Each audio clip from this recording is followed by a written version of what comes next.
Hello there. I'm glad you could join me here. In my kitchen.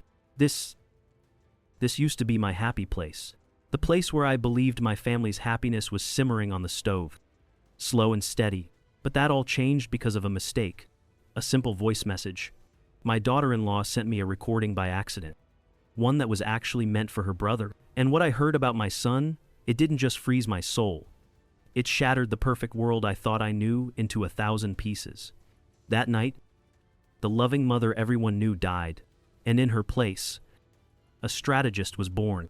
The next morning, with a shattered heart but a mind colder than steel, I put together a plan she would never see coming. How far can a mother go when her son's happiness is on the line? Thank you for joining me. If this story resonates with you, please subscribe to the Deepu Cater Stories channel. Give this video a like, and leave me a comment letting me know which city you're listening from. The crack in the silence. My name is Martha.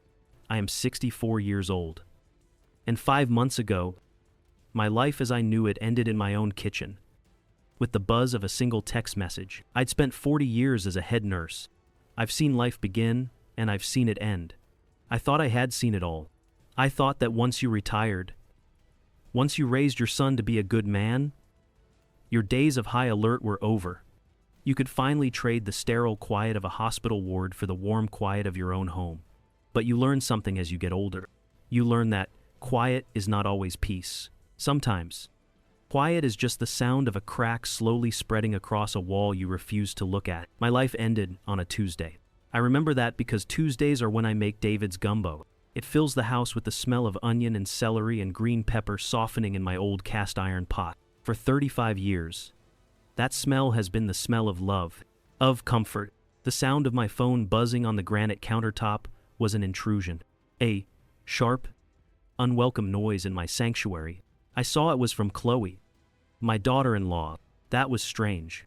She rarely contacted me directly. I wiped my hands on my apron, a little puzzled, and walked over. It wasn't a text.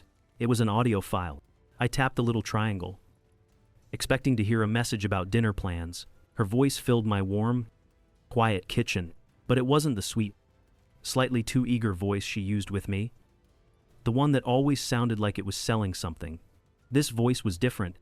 It was cold, hard as ice. It was a voice I had never heard before. He's just so predictable. Julian, a good little puppy. He'll never make the kind of money I deserve. What's the update on your plan? I can't take this much longer. The message ended. There was a click, and then silent. I stood there, the wooden spoon still in my hand, dripping a dark, rich roux onto the clean linoleum floor. Drip, drip.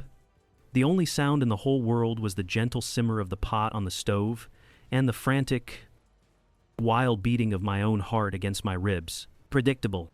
A good little puppy. My son, my David, the boy who worked 60-hour weeks as an architect, who still called me every single night before bed, whose laugh was so big it could fill a whole room. That boy was a good little puppy. A second buzz from the phone. My head snapped toward it. A new text from Chloe. Martha, I'm so sorry, that was for my brother. A total mistake. Please ignore it. Another buzz. Right after, a small, gray notification appeared. This message was deleted, but it was too late. You can't delete words once they're loose in the air. They were already in my house. They were clinging to the curtains my husband hung 30 years ago. They were seeping into the floorboards beneath my feet. I sank into the wooden chair by the kitchen table, my legs suddenly unable to hold me up. My mind went blank for a second. A mercy, and then it flooded. It flooded with all the little moments, all the tiny warning signs I had so carefully, so hopefully, pushed aside. I saw David 4 years earlier, bringing her home for the first time. She was beautiful. Of course, dressed in a cream-colored blouse that probably cost more than my monthly grocery bill. She complimented my home, this little brick house in Baltimore that I've lived in my whole life. But her eyes scanned everything with a quick, calculating glance. The old furniture, the worn-out rugs. She held David's hand, but it felt performed. A gesture for my benefit. I told myself I was being judgmental. An old woman, stuck in her ways. I told myself this was what modern love looked like. Sharp and shiny. Ambitious. I wanted to like her. Lord, how I tried. For David, I saw the way he looked at her. Like she was the sun and he was just happy to be in her orbit. And a mother will learn to love anything that makes her child shine like that. So I smiled. I praised her marketing job. I ignored the faint, uneasy feeling in the pit of my stomach. My intuition had been screaming at me for years, and I had told it to be quiet. A mother's intuition is a formidable thing, but a mother's hope for her child's happiness can be a powerful sedative. It numbs you to the truth. It makes you an accomplice to the silence that comes before the crack. I sat there in the cooling kitchen for a long time. The gumbo on the stove began to stick to the bottom of my pot, the comforting smell turning faintly bitter, faintly burnt, just like everything else. I looked over at my phone. Lying dark and silent on the countertop, I knew, with a certainty that chilled me to the bone, that I had saved the audio file before she could delete it. I don't even know how I did it. It must have been an instinct, the instinct of a nurse who knows you never, ever throw away the evidence of a wound. The crack in the wall of my life was no longer a crack. It was a gaping hole, and I was standing on one side, and the happy marriage I thought my son was living was on the other. And I knew, right then and there, that I was the only one who could build a bridge to get him out. Or perhaps, the only one who had to burn the old one to the ground. The weight of knowing. Knowing something like that is a heavy thing. It's a stone in your pocket that you feel with every step you take.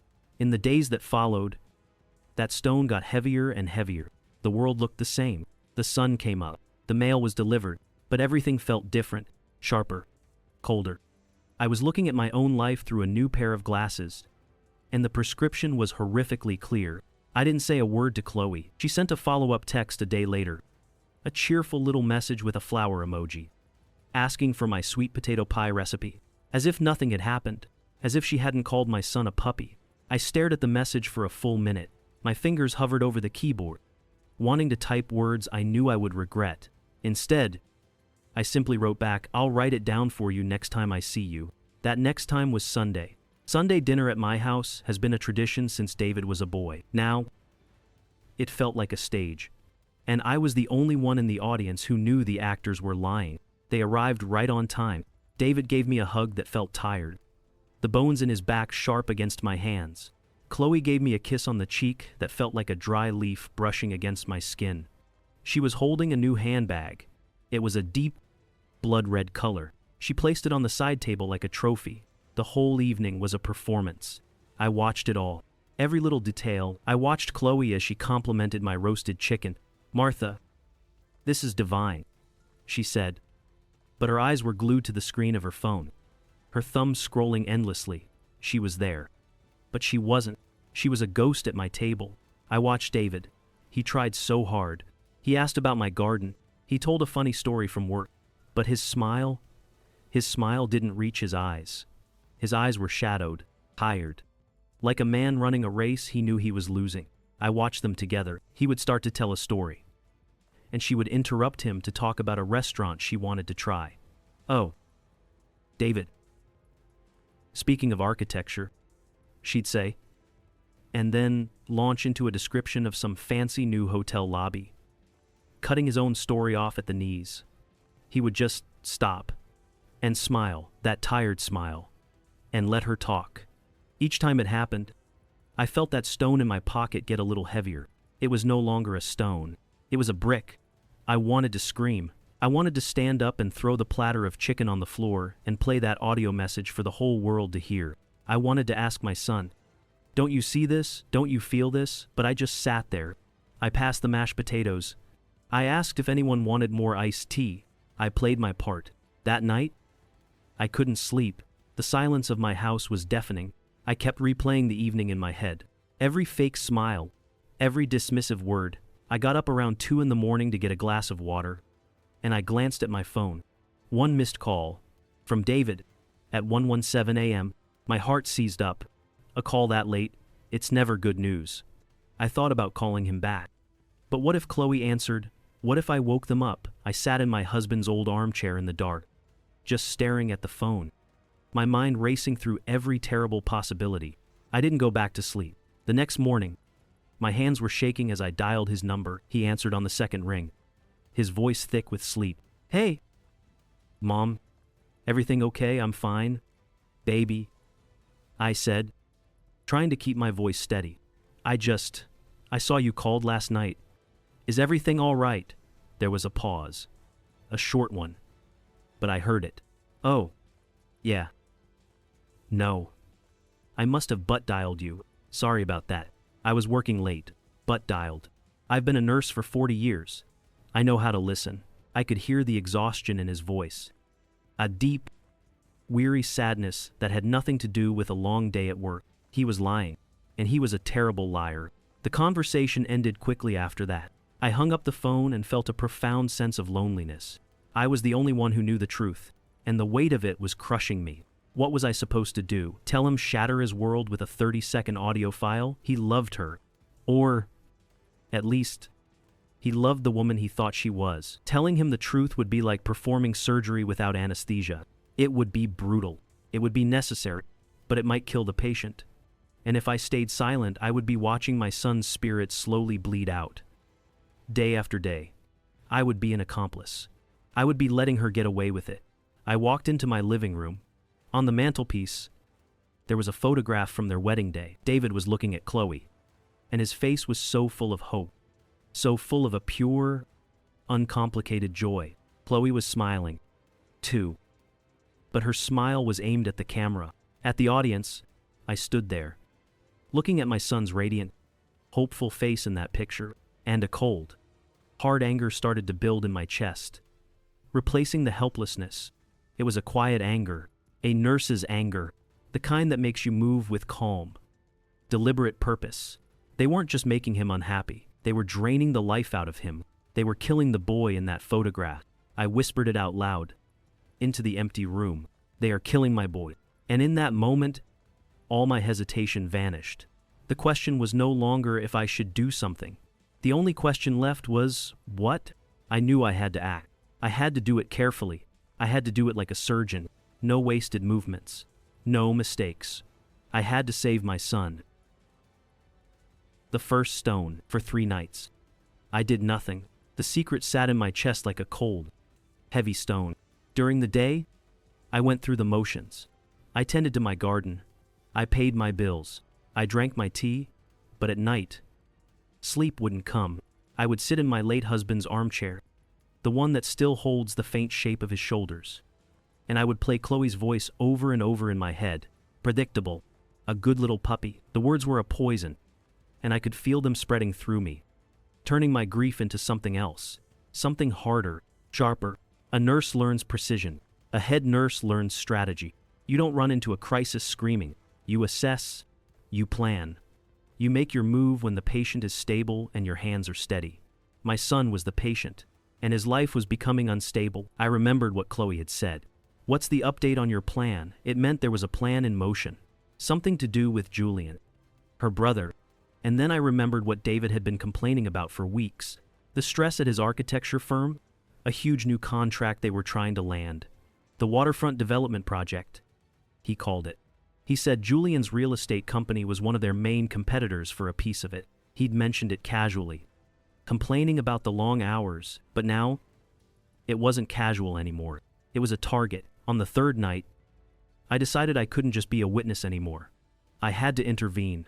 At 2 a.m, when the entire neighborhood was dark and silent, I sat down in front of my old desktop computer, the one David set up for me years ago so I could email my cousins in Florida.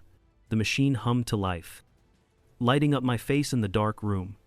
I felt like a spy in my own home, a ghost, fighting a war that only I knew existed. My hands, which had steady IV lines and dressed wounds for 40 years, trembled a little as I typed.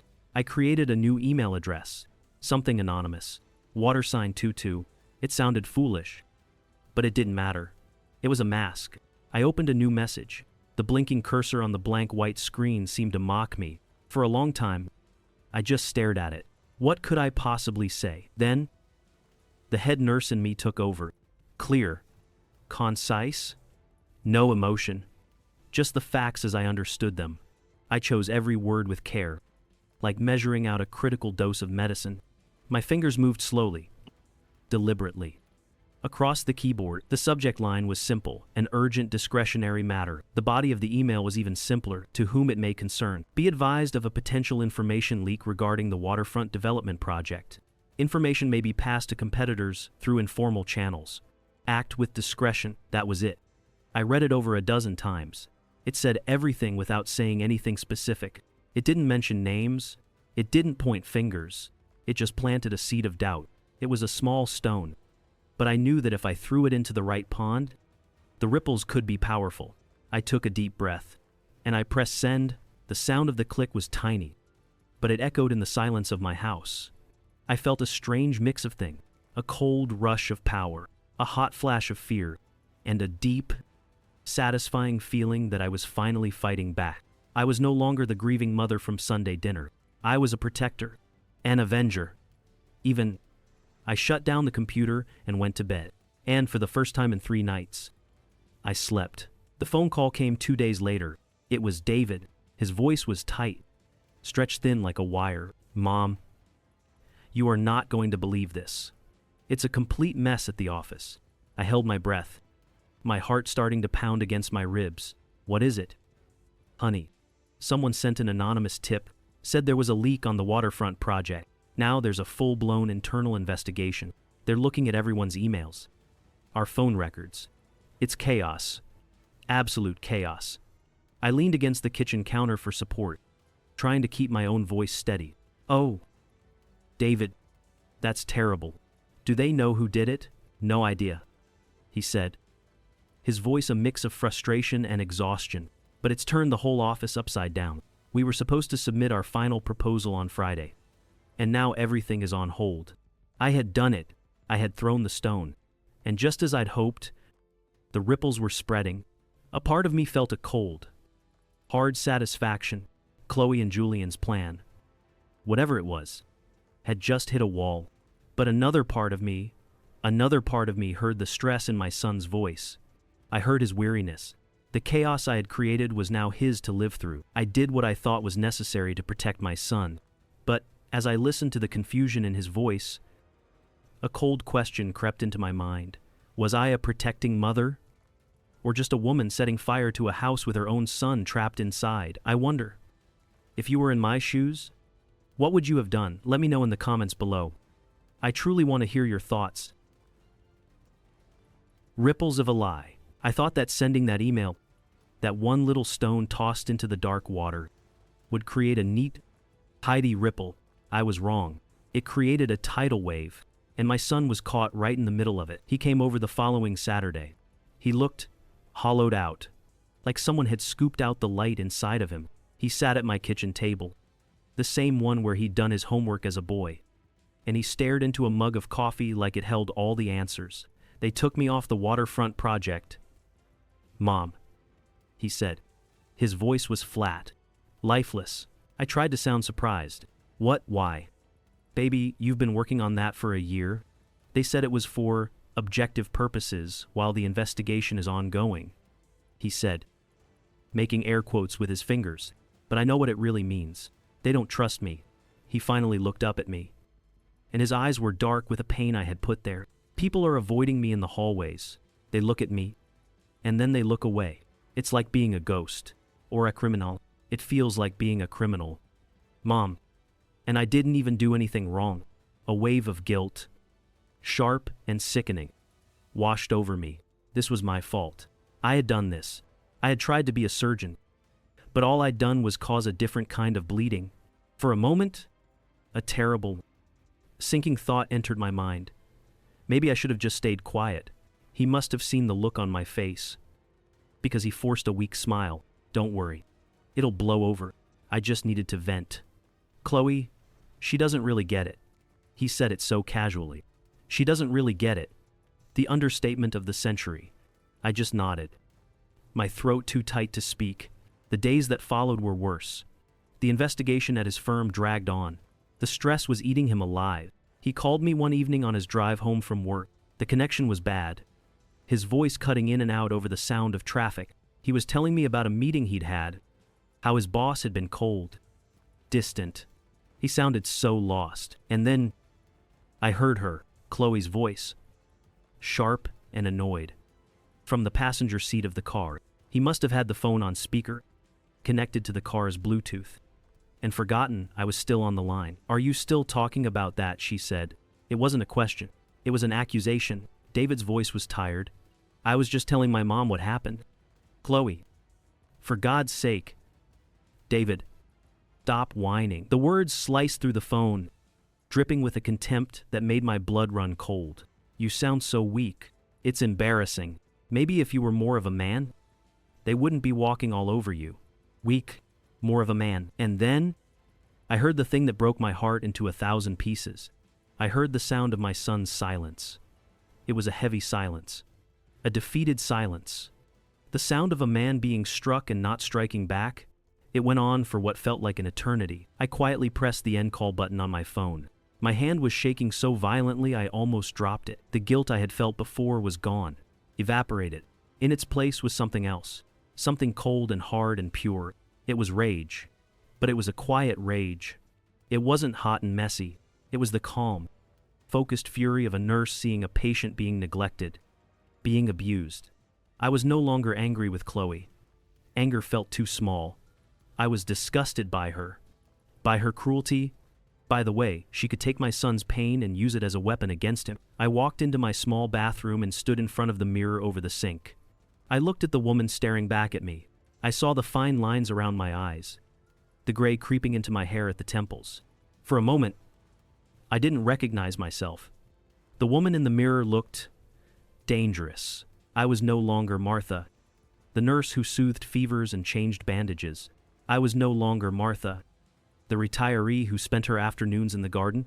I was a storm that had been gathering force in the quiet corners of my house, in the silence of my own knowing. And I knew, with a clarity that was terrifying and absolute, that this storm would not stop, not until it had washed away every last lie and left nothing but the hard, clean truth in its wake, no matter what the cost. The reckoning. The next week was a kind of quiet hell. After that phone call where I heard Chloe's cruelty firsthand, something inside me broke. The part that had felt guilty, the part that had questioned my own actions. It just died. It was replaced by a cold, hard certainty. This had to end. I could not stand by and watch my son wither away under the weight of a lie, even if he didn't know he was carrying it. I decided it would be on a Saturday. That morning, I woke up with a strange calm. It was the calm I used to feel before a difficult procedure, when all the worrying was done and all that was left was the work itself. I moved through my house with a quiet purpose. I dusted the furniture. I vacuumed the rugs. I polished the good silverware that I hadn't used in years. I was performing a ritual, a desperate attempt to hold on to normalcy for a few more hours. Before I took a match to it all, I made meatloaf, his favorite since he was a boy, with a side of mashed potatoes and green beans. I set the table for two. Then, I went to my bedroom and took out my phone. I placed it on the kitchen table, right between the two placemats. It lay there, small and black and silent, but it felt like the heaviest thing in the room. It held the power of a bomb. He arrived right at 6, just as he always did. He looked exhausted. The circles under his eyes were darker than I had ever seen them. He hugged me, but his body felt tense, like a coiled spring. "Smells good, Mom?" he said, forcing a smile that didn't reach his eyes. We sat down. We ate. We talked about nothing. The weather, the Orioles' chances this season, a leaky faucet in his bathroom. The words were just noise to fill the deafening silence that was growing between us. I watched him move the potatoes around on his plate, pushing the food from one side to the other. He barely ate a thing. My heart ached for him. It ached with a fierce, protective love that was so strong it felt like anger. I couldn't let this go on. Not for one more day. I took a deep breath, the air feeling thick and heavy in my lungs. I put down my fork. The sound it made against the plate was loud, startling. It cut through our meaningless chatter. David looked up, his eyes questioning. "David." My voice was steady, almost too steady. It didn't sound like my own. "There is something I have to tell you, and it is going to hurt. It is going to hurt more than anything you have ever felt before." He stared at me, his face pale. I continued, my voice beginning to tremble just a little. But I would rather see you hurt by the truth than watch you die slowly in a lie. I didn't wait for him to respond. My hands were shaking now, but I reached out and picked up the phone. I tapped the screen once, twice. I slid it across the polished wood of the table until it stopped right in front of his plate, and I pressed play. I couldn't look at his face. I couldn't bear it.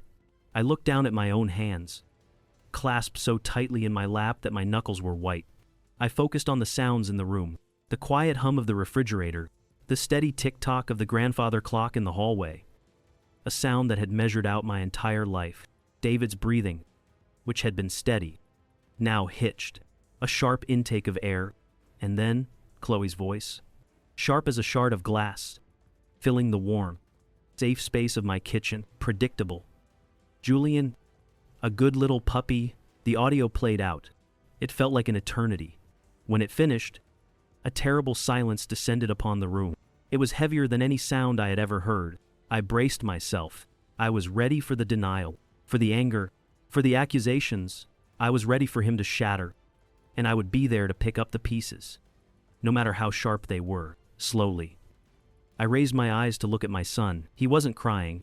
He wasn't yelling. He was just sitting there, his face completely devoid of expression. A blank mask? He looked older, decades older. He stared at the phone for a long moment. Then his eyes lifted and met mine. They were empty, hollowed out, and then he spoke. 2 words. Just 2 words that destroyed everything I thought I knew. Everything I thought I was fighting for. He said, I knew. The man I didn't know. The clock on the wall kept ticking. Tick, tock, tick, tock. It was the only sound in the universe. My mind struggled to catch up to the 2 words hanging in the air between us. I knew. It wasn't an explanation. It was a verdict. It told me that the war I had been fighting in secret, I had been fighting it alone. Worse than that, I had been fighting for a soldier who had already surrendered. The righteous anger, the protective fire that had been fueling me for weeks. It all just turned to ash in my mouth. I felt a wave of dizziness, and I gripped the edge of the table to steady myself. You knew what I finally managed to whisper. My voice was a dry rustle of leaves. David didn't look at me. He looked down at his hands, resting flat on the table. He studied them as if they belonged to a stranger. Not about the audio. Mom? Not that specifically. But I knew. He took a slow, ragged breath. I knew we were in trouble. I knew she wasn't happy. I've known for a long time. He started talking then, his voice low and tired, like a man confessing to a crime he'd carried for years. He told me about the little things, the things that, by themselves, seem like nothing. But when you string them together, they become a rope strong enough to hang a marriage. He told me about Chloe's late nights at the office, about the credit card bills he found, hidden at the bottom of a drawer, filled with purchases from stores he couldn't afford to walk past, the vacations she planned with her friends that he was never invited to, the way she would look at him sometimes, when she thought he wasn't watching, with an expression that was a mix of pity and contempt. I chose not to see it.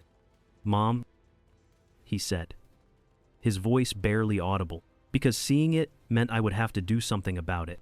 And doing something, that meant admitting I failed. He finally looked up at me, and his eyes were filled with a profound and terrible sadness. I didn't want to be a failure. I didn't want to be your son, the one who got divorced, the one who couldn't keep his own wife happy. The words hit me harder than the audio message ever could have. All this time, I had seen him as a victim, an innocent, blindsided by a cruel woman. But he wasn't. He was a participant, a willing resident of a house that was rotting from the inside out, choosing to ignore the smell of decay because it was easier than facing the storm outside. A hot, bitter anger rose up in me then. It was the anger of a mother who had gone to war, only to find her son had been hiding in the barracks all along. So you just let her, I said, my voice rising. Jarper now. You let her disrespect you like that. You let her treat you like a doormat. Where is your pride? David, the pride your father and I raised you with. He flinched, as if I'd slapped him. The sadness in his eyes was replaced by a flash of something else, something I had never seen before. Resentment. Pride, he said, a bitter laugh escaping his lips. Pride doesn't keep a house warm. Mom, it doesn't stop the fighting. He leaned forward, his voice dropping to a low, intense whisper. You have no idea what it was like. Every day, walking on eggshells, trying to be better, trying to earn more, trying to be enough, and knowing, always knowing, that I never would be. He pushed his chair back from the table. He stood up and walked over to the window, staring out into the dark backyard. You always wanted me to be happy, he said, his back to me. You always wanted me to be successful. You worked double shifts for years so I could go to a good college. You sacrificed everything. He turned around, and his face was etched with a pain so deep it stole my breath. That pressure, Mom, sometimes it felt heavier than a bad marriage. I just didn't want to disappoint you. I didn't want to be the son who took all that sacrifice and threw it all away on a failed marriage. It was my turn to flinch. His words weren't a confession anymore. They were an accusation, and they were aimed directly at me. In that one shattering moment, I saw it all. I saw my own role in this tragedy. My love for him, my fierce and boundless love, had also become a cage. My hope for his happiness had become a standard he felt he could never meet. I had wanted to protect him from the world, but in doing so, I had made him afraid to live in it, afraid to fail, afraid to even admit that failure was a possibility. I wasn't just fighting Chloe and her greed. I was fighting the ghost of my own parenting. I was fighting the expectations I had carefully, lovingly, placed on my son's shoulders since the day he was born, the weight of which had just become too heavy for him to bear. I looked at the man standing by the window. He was a stranger to me. Not my little boy, not my innocent son. He was a man, broken in places I never knew existed. And I, his mother, had unknowingly helped to break him. The stone I had thrown hadn't just created ripples. It had shattered the reflection in the water, revealing the truth that had been hiding beneath the surface all along. The truth about his marriage, and the even more terrible truth about us. The severing. He left my house just after midnight. He didn't say where he was going. And for the first time, I didn't ask. I had spent his whole life trying to pave the road ahead of him, to smooth out the bumps and clear away the debris. But I couldn't walk this piece of road for him. A man has to be the one to close the door on his own life. All a mother can do is stand on the porch and make sure the light is on for when he comes back. I didn't sleep. I sat in my husband's armchair, the worn fabric, a familiar comfort in the dark. I didn't pray. I just waited. Every time a car passed on the street, my heart would leap into my throat. The hours stretched on, thin and brittle. It was almost 4 a.m. when I finally heard his key in the lock. He looked exhausted, not just tired. He looked like a man who had carried something heavy for 100 miles and had finally set it down. But his eyes, when he looked at me, were clear. The fog of denial, of fear, had finally lifted. I didn't rush to him. I didn't pepper him with questions. I just pointed to the teapot on the stove. I kept it warm. I said, he nodded, sank onto the sofa, and waited while I poured 2 mugs of chamomile tea. I set one down in front of him. He wrapped his long fingers around the warm ceramic, as if to steady himself. It's over, Mom, he said. His voice was quiet, not broken, just quiet. He told me what happened then, not like a son complaining to his mother, but like one adult recounting a necessary, painful procedure to another. He said he drove back to the house, their house, and found Chloe awake in the living room, scrolling through her phone, the blue light making her face look like a mask. He told me he didn't play the audio file for her. He said he realized on the drive over that it didn't matter anymore. The recording was just a symptom. The disease was the silence, the lies, the years of pretending. The recording was my weapon, not his. He said he just sat down in the chair across from her. He waited for her to look up. Chloe, he said, just her name, and then the 4 words that ended everything. We can't do this anymore. He told me he added one more thing. I know, he said. He said she didn't look shocked. She didn't look surprised. According to David, she looked relieved, like a great weight had been lifted from her shoulders. She put her phone down, he said, and looked at him, really looked at him, maybe for the first time in years. I know, she replied. I think I've known for a long time. There was no shouting, no crying, No accusations thrown across the room like broken glass. He said it was the quietest, most honest conversation they had ever had. They talked about lawyers. They talked about the mortgage. They talked about who would keep the ridiculously expensive espresso machine she had insisted on buying. It was all very practical, very sterile. The autopsy of a marriage. He said the only time she showed any real emotion was when she asked him, "How did you find out?" He just shook his head. "It doesn't matter." Chloe.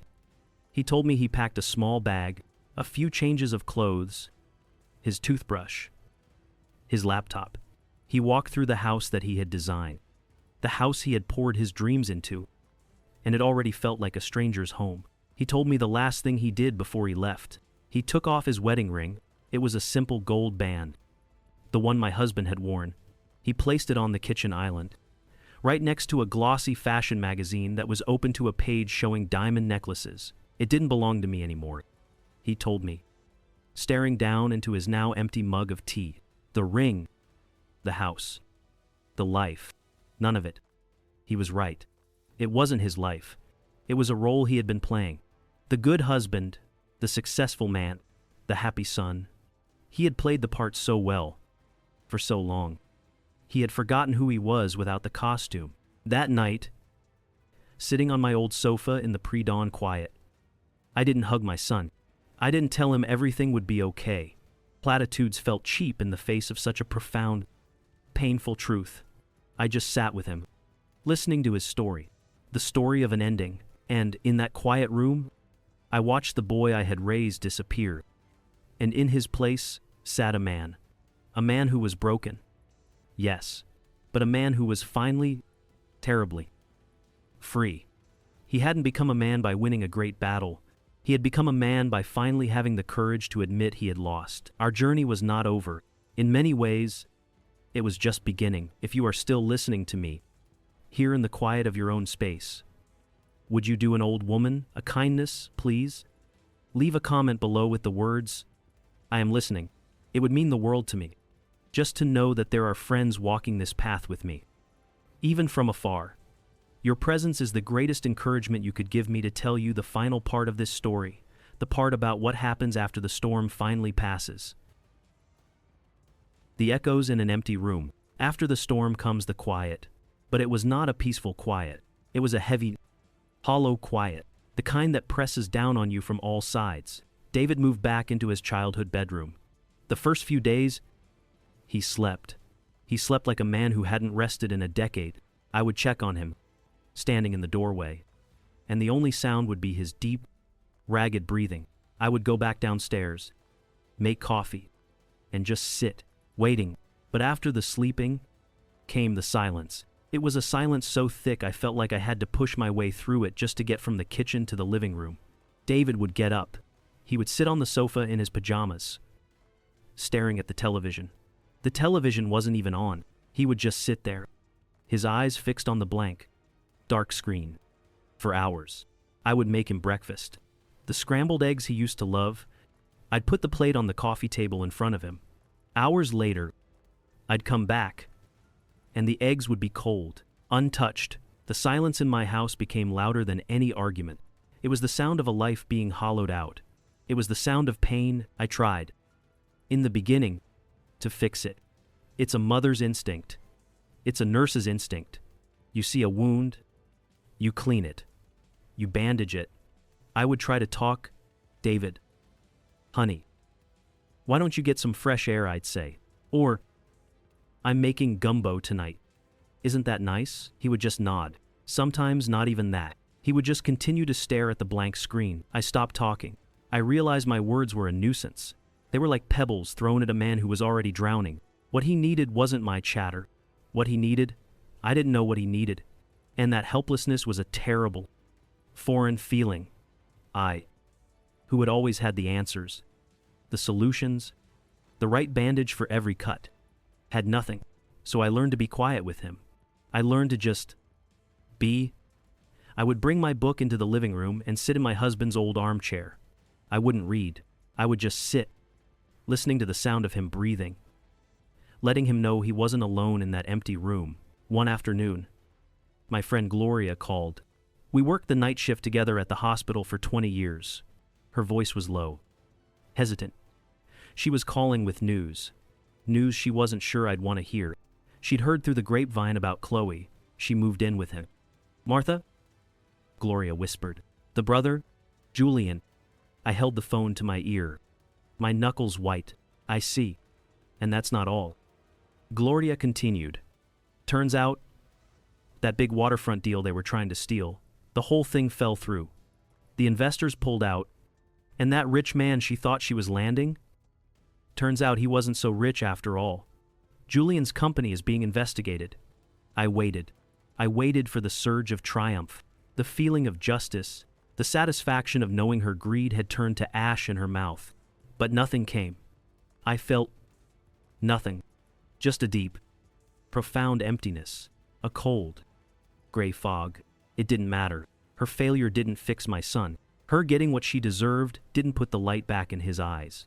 It was all just noise, happening far away to people who didn't matter anymore. "Thank you for telling me, Gloria," I said, and I hung up the phone. That night, the silence in the house felt even heavier. I couldn't bear it. I went out to the back porch and sat on the old wooden steps. The air was cool. The crickets were singing their song. Unaware of the broken world inside my four walls, I just sat, and I let the tears I had been holding back for weeks finally come. I wasn't crying for David. I wasn't crying for Chloe. I was crying for the wasted years, for the lies, for the terrible, terrible emptiness of it all. I don't know how long I sat there. Maybe an hour, maybe two. The screen door creaked open behind me. I didn't turn around. I just wiped my face on the sleeve of my robe. He stepped out onto the porch and sat down on the step next to me. Not too close. Just near. We sat in silence. We watched the fireflies blinking in the dark. Two lonely people on a porch. We listened to the crickets. After a long time, a very long time, he spoke. His voice was low and rough from disuse. "Thanks, Mom," he said. I turned to look at him. His face was just a silhouette in the dark. "For what, honey?" He didn't look at me. He just kept staring out into the darkness. "For just being here." It wasn't a long conversation. It wasn't a solution, but it was a crack in the silence. It was the first sign of a pulse. A small, weak pulse. But it was there. And as a nurse, I knew. You can work with a pulse. You can build on it. It was the first breath of air in a room that had been suffocating. I reached over in the dark and, very gently, laid my hand on his. He didn't pull away. The weeding of a garden. The months after the severing were quiet. Not the heavy, suffocating quiet we had before, but a different kind. It was a clean, quiet, an empty quiet, like a field lying fallow after a harsh winter, resting before it can grow again. David stayed with me for a while, sleeping in his old childhood bedroom. He was a ghost in my house, moving through the rooms without leaving much of a trace, but slowly, bit by bit. Spring began to arrive, both outside my window and inside my son. I have a small garden in my backyard. It's not much, just a little patch of earth where my husband and I used to grow tomatoes and zinnias. After he passed, I let it go for a while. The weeds moved in, stubborn and tangled. That spring, for the first time in a long time, I put on my old gardening gloves and went outside. I started pulling the weeds. My back ached, and my hands got sore.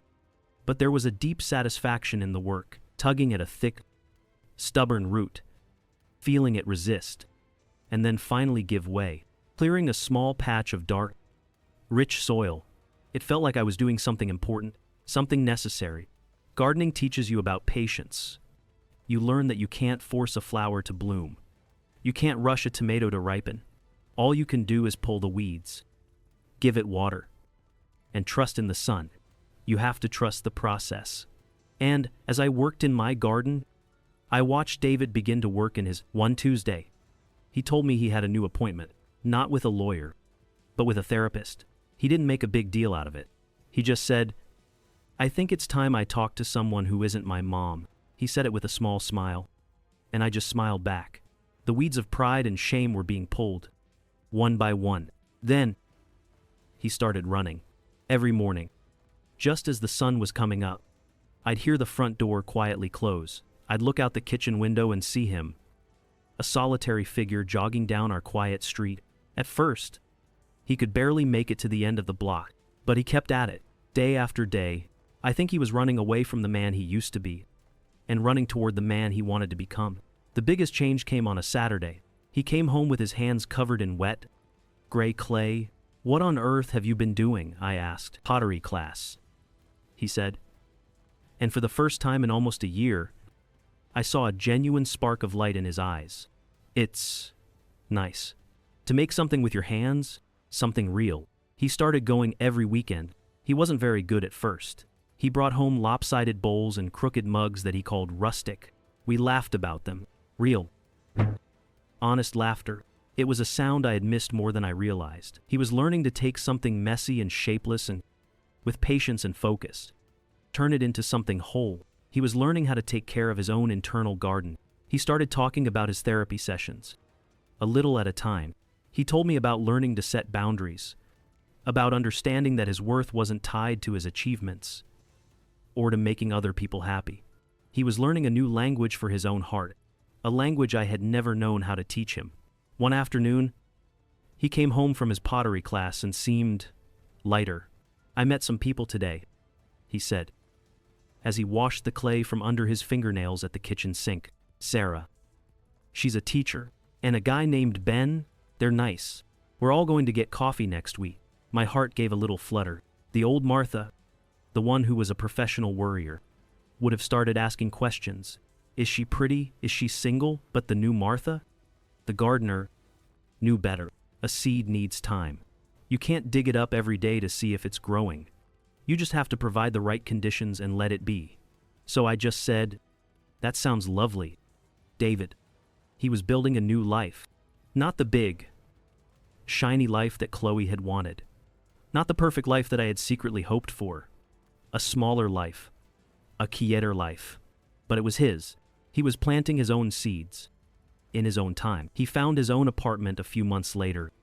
A small place with big windows that let in the morning light. The day he moved out, the house felt empty again. But it wasn't a sad emptiness. It was a peaceful one. The quiet of a job well done. That summer, my garden flourished. The zinnias bloomed in a riot of pink and orange. The tomatoes grew heavy and red on the vine. And as I sat on my back porch, looking at the life I had helped cultivate, I felt a sense of peace settle over me. The storm had passed. The ground was soft and fertile again. And I had faith that whatever grew next, for my son and for me, would be strong and true. The sun on a Sunday morning. A year. It sounds like such a long time when you're waiting for a wound to heal, but in the rhythm of a life, it's just a single turn of the seasons. The harsh white of winter melted into the tender green of spring. Spring blazed into the full, deep green of summer. And now, the first hints of gold and rust are appearing on the edges of the leaves. The world has turned. And with it, so has the world inside my little brick house. The silence is gone. It wasn't chased away by loud noises or forced laughter. It was replaced, slowly, patiently, by a gentle, comfortably quiet. The kind of quiet you find in a library, where thoughts have room to breathe. The quiet of healing, the quiet of a hard-won peace. It's a Sunday morning, the kind of morning in early autumn that feels like a gift. The air is crisp and clean, carrying the scent of damp earth and distant wood smoke. But the sun on your skin still holds the memory of summer's warmth. I am in my garden, where I spend most of my mornings now. My hands, which once knew the sterile feel of latex gloves and the precise calibration of medical instruments, are now deep in the cool, dark soil. I am weeding around a new crop of chrysanthemums, their tight buds promising a final burst of color before the winter. This garden has become my sanctuary, my therapist, my confessional. In the beginning, every weed I pulled felt like a resentment I was yanking out by the roots. Every thorny branch I pruned felt like a sharp word I was cutting away. Now, the work is different. It's no longer a battle. It's a conversation, a partnership with the earth. You give it your patience, and it gives you back beauty. I heard the familiar crunch of tires on my gravel driveway. A welcome sound now, a sound that no longer makes my stomach clench with a nameless anxiety.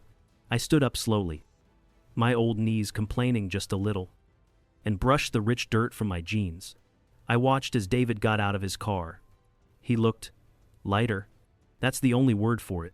The heavy, invisible weight that had settled on his shoulders for so long, making him stoop, was finally gone. He walked with an easy, confident stride, and he was smiling, a real smile, not the stretched, painful thing he used to wear.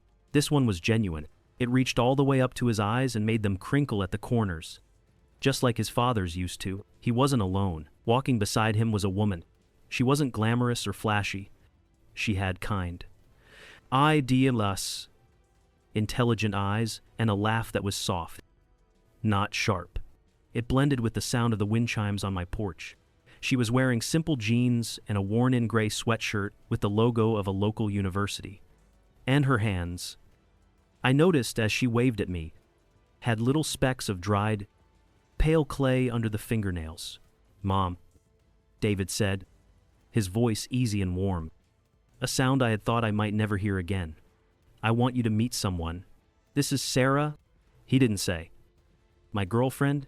He didn't put a label on it. He just said her name, like she was a person, not a position to be filled.